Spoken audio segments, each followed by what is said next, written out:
Hi friends, welcome to Usha fun foods. ಇವತ್ತು ಪನ್ನೀರು ಮತ್ತು ಪಾಲಕನ್ನು ಹಾಕಿ ಪರೋಟ ಮಾಡೋದನ್ನು ತೋರಿಸ್ತಾ ಇದ್ದೀನಿ.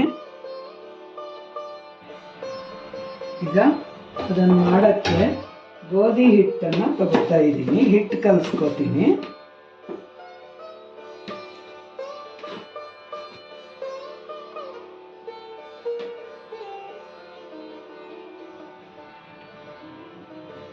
ರುಚಿಗೆ ತಕ್ಕಷ್ಟು ಉಪ್ಪು ಹಾಕೋತಾ ಇದ್ದೀನಿ.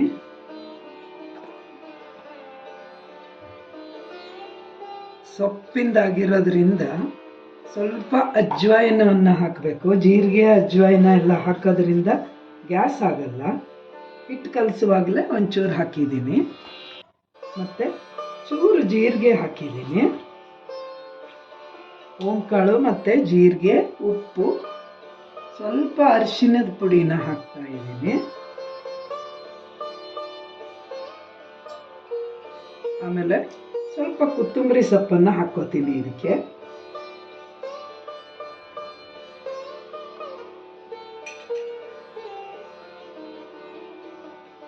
ಇದನ್ನ ಚೆನ್ನಾಗಿ ಮಿಕ್ಸ್ ಮಾಡಿಕೊಂಡು ನೀರು ಹಾಕಿ ಕಲಿಸ್ಕೊತೀನಿ. ಸಣ್ಣ ನೀರೇ ಹಾಕ್ಕೊಂಡಿದ್ದೀನಿ ಇದಕ್ಕೆ.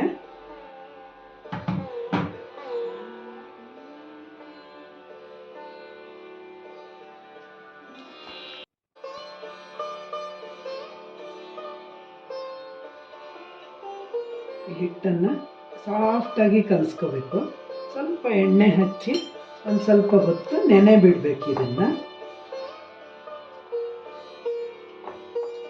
ಈ ಥರ ಕಲಸಿ ಒಂದು ಪ್ಲೇಟೋ ಬಟ್ಟೆನೋ ಮುಚ್ಚಿಟ್ಕೋಬೇಕು.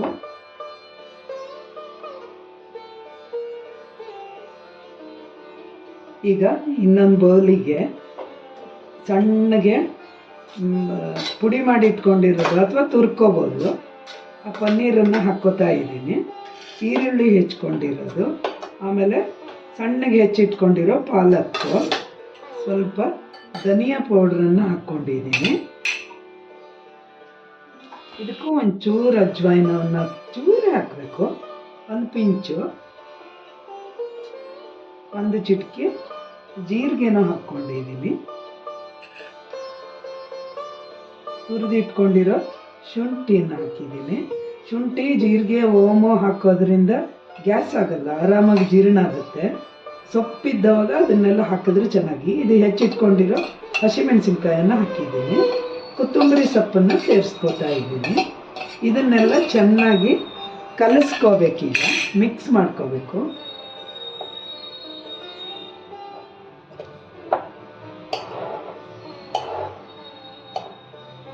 ತುಂಬ ರುಚಿಯಾಗಿರುತ್ತೆ ಫ್ರೆಂಡ್ಸ್, ನೀವು ಮಾಡಿ ನೋಡಿ. ಬ್ರೇಕ್ಫಾಸ್ಟಿಗೆ, ಆಮೇಲೆ ಡಬ್ಬಿಗೆ ತೊಗೊಂಡೋಗೋಕ್ಕೂ ಚೆನ್ನಾಗಿರುತ್ತೆ. ಸಾಫ್ಟಾಗಿ ಚೆನ್ನಾಗಿರುತ್ತೆ.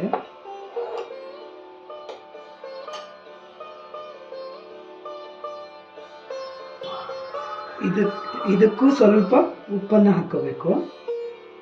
ಹಿಟ್ಟಿಗೆ ಹಾಕಿ ಕಲಸಿದ್ದೀವಿ. ಇದು ಸೊಪ್ಪಿರೋದ್ರಿಂದ ಸ್ವಲ್ಪ ಉಪ್ಪು ಬೇಕಾಗತ್ತೆ ಇದಕ್ಕೆ. ಅದನ್ನೆಲ್ಲ ಹಾಕಿ ಚೆನ್ನಾಗಿ ಮಿಕ್ಸ್ ಮಾಡಿ ಇಟ್ಕೋಬೇಕು. ಇದನ್ನೊಂದು ಉಳ್ಳಿ ತಗೊಂಡು ಇಷ್ಟು ದೊಡ್ಡ ಉಂಡೆ ಮಾಡ್ಕೋಬೇಕು. ಸ್ವಲ್ಪ ದೊಡ್ಡದು ಬೇಕಾಗತ್ತೆ ಇದಕ್ಕೆ.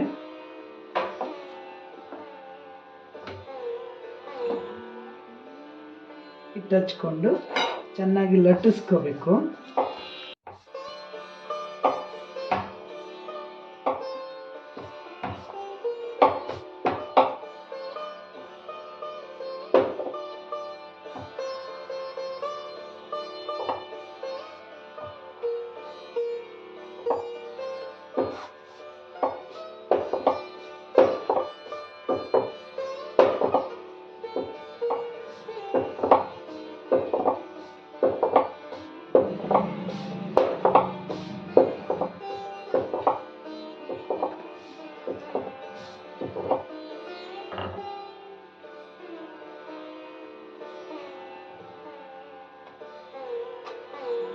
ಈ ಥರ ಮೀಡಿಯಮ್ ದಪ್ಪದಲ್ಲಿ ಲಟ್ಟಿಸ್ಕೊಂಡಾದ್ಮೇಲೆ ಈ ಪನ್ನೀರಿನ ಮಾಡಿಟ್ಕೊಂಡಿದ್ವಲ್ಲ ಇದನ್ನು ಮಧ್ಯ ಇಟ್ಕೋಬೇಕು. ಸ್ಟಫಿಂಗ್ ಸ್ವಲ್ಪ ಜಾಸ್ತಿ ಇರಬೇಕು ಫ್ರೆಂಡ್ಸ್.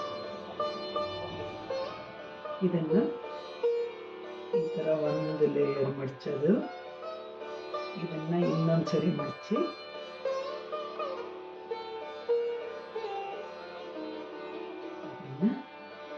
ಮಡಚಿ ಇದನ್ನು ಹೀಗೆ ಕರಿಬಹುದು. ಕರೆದ್ರೂ ಚೆನ್ನಾಗಿರುತ್ತೆ. ಎಣ್ಣೆನಲ್ಲಿ ಫ್ರೈ ಮಾಡಿದ್ದು ಬೇಡ ಅಂದರೆ ಈ ಥರ ಇನ್ನೊಂದು ಸರಿ ಹಿಟ್ಟು ಹಚ್ಕೊಂಡು ಲಟ್ಟಿಸ್ಕೊಂಡ್ರೆ ಚೆನ್ನಾಗಿರುತ್ತೆ. ಸ್ವಲ್ಪ ದೊಡ್ಡದು ಮಾಡಿದ್ರೆ ಸಾಕು. ಇದು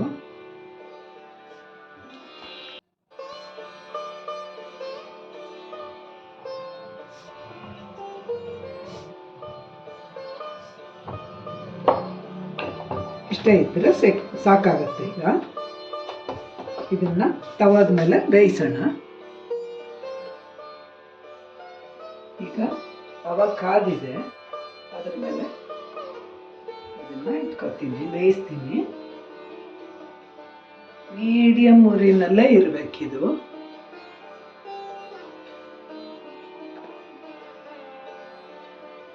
ಈಗ ಇದು ಒಂದು ಸೈಡು ಬೆಂದಿದೆ. ಇಷ್ಟು ಬೆಂದಾದ್ಮೇಲೆ ಇದಕ್ಕೆ ತುಪ್ಪ ಹಚ್ಚಿ ಬೇಯಿಸ್ಕೋಬೇಕು. ತುಪ್ಪ ಆದರೂ ಹಾಕ್ಕೋಬೋದು, ಎಣ್ಣೆ ಆದರೂ ಹಾಕ್ಕೋಬೋದು. ತುಪ್ಪ ಹಚ್ಚಿದ್ರೆ ಚೆನ್ನಾಗಾಗುತ್ತೆ.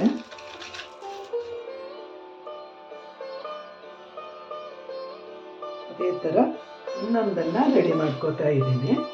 ಲಟ್ಟಿಸಿ ಇಟ್ಕೊಂಡಿದ್ದೀನಿ.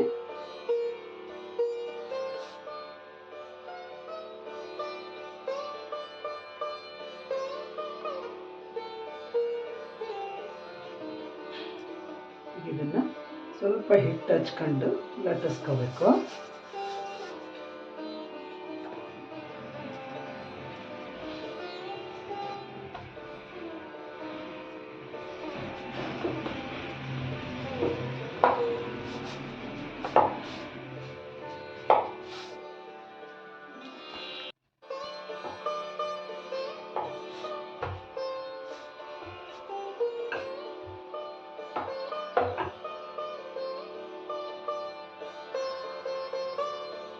ಈಗ ಇದು ಇನ್ನೊಂದು ಸೈಡು ಕೂಡ ಬೆಂದಿದೆ. ಇನ್ನೊಂದು ಸೈಡು ತುಪ್ಪ ಹಚ್ಕೋತೀನಿ. ಇದಕ್ಕೆ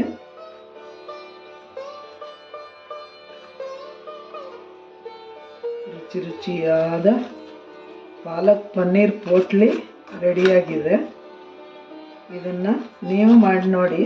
ಮಕ್ಕಳಿಗೆ ಮಾಡಿಕೊಟ್ರೆ ಖುಷಿಯಾಗಿ ಡಬ್ಬಿಗೆ ಕೊಟ್ಟು ಕಳಿಸಿದ್ರೆ ತಿಂತಾರೆ.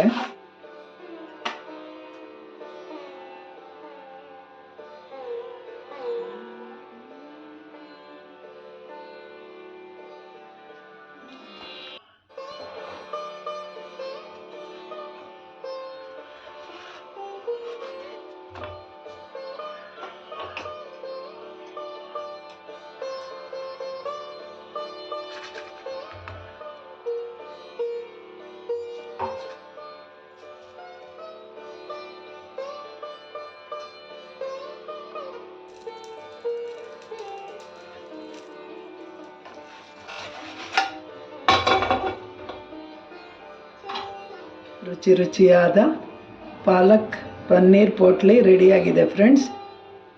ಯಾರೆಲ್ಲ ನನ್ನ ಚಾನಲಿಗೆ ಸಬ್ಸ್ಕ್ರೈಬ್ ಮಾಡಿಲ್ವೋ ಸಬ್ಸ್ಕ್ರೈಬ್ ಮಾಡಿ, ಲೈಕ್ ಮಾಡಿ, ಶೇರ್ ಮಾಡಿ.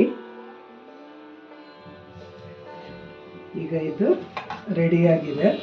ರುಚಿ ರುಚಿಯಾದ ಆರೋಗ್ಯಕರವಾದ ಪಾಲಕ್ ಪನ್ನೀರ್ ಪೋಟ್ಲಿ ರೆಡಿಯಾಗಿದೆ ಫ್ರೆಂಡ್ಸ್.